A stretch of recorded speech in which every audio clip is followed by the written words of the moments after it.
Hola, hoy hablaremos sobre el arte del siglo XVIII y XX. El arte del siglo XVIII. En el siglo XVIII, la evolución del barroco lleva al rococó, donde la decoración se hace más densa y su estilo más movido. A finales del siglo XVIII se desarrolla el neoclásico, como reacción contra el barroco y el rococó. Se caracteriza, como su nombre lo indica, por su inspiración en las formas del arte clásico grecorromano. En la aparición del neoclasicismo concluyen varios fenómenos. De un lado, una tendencia hacia el redescubrimiento de los principios que habían caracterizado el arte clásico, que favorecen por los impactantes hallazgos arqueológicos de Pompeya y Herculeano. Debemos entender al arte neoclásico como el que caracteriza el espíritu del siglo XVIII, en el cual los principios de la razón van adquiriéndose progresivamente, de la mano del movimiento ilustrado con una mayor importancia. El pensamiento ilustrado. La ilustración pone en el centro los principios de la razón y cuestiona al absolutismo, la intolerancia religiosa, poniendo en énfasis en el hombre, en el progreso y la ciencia. Retrocediendo al catolicismo, la Ilustración plantea la necesidad de una ley única y general para los ciudadanos. Se deben eliminar los privilegios y se deben respetar los derechos. Las características. Se inspira en el mundo grecolatino, sobre todo en Grecia. En la arquitectura se investigarán los modelos clásicos para aprender de ellos. El neoclásico se difunde por Europa a través de una serie de arquitectos que comparten una serie de valores. Por ello, la arquitectura es un vínculo para transformar la sociedad.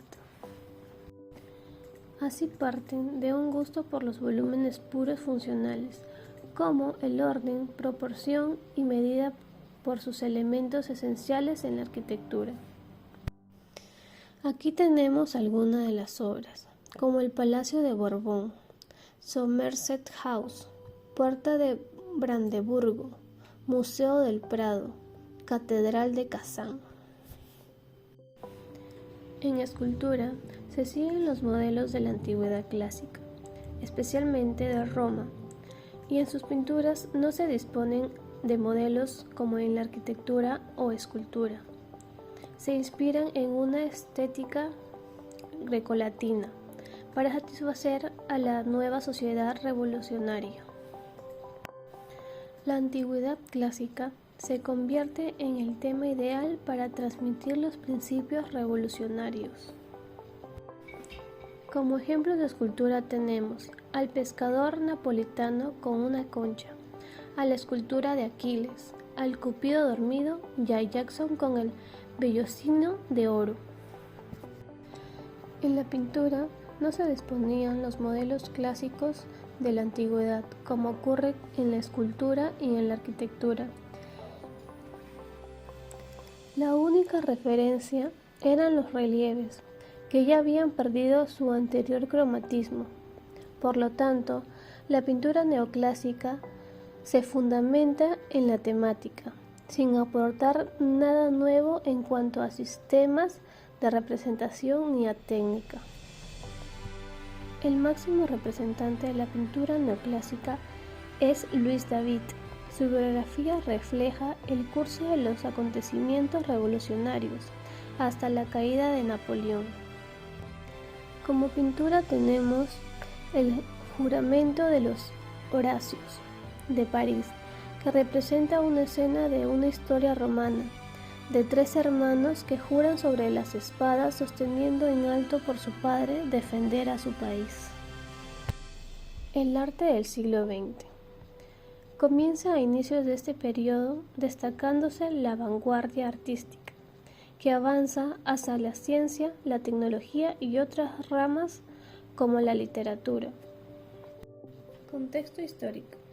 El arte del siglo XX se fue fuertemente influenciado por la política y la sociedad del momento. No escapa a la realidad, sino que brota en ella. Luego de la Ilustración, que había creado un sentimiento de confianza en el ser humano, la razón y la ciencia entraron en crisis. Las dos guerras mundiales marcan un clima tenso e inestable. La crisis europea y la crisis de la bolsa estadounidense en 1930 impacta a la sociedad, creando movimiento artístico de protesta. Vanguardias. El término implica la idea de un grupo que avanza, que se sitúa por delante. La vanguardia artística se manifestó como una acción de grupo reducido, una élite que se enfrentaba incluso con violencia a unas situaciones más o menos establecidas y aceptadas por su mayoría. Por esta razón, acostumbraba a ser rechazada socialmente, aunque en su tiempo alcanzó reconocimiento y se alistaron sus ideas. Características del movimiento de vanguardia. Las vanguardias artísticas de principios del siglo XX tenían una característica contradictoria.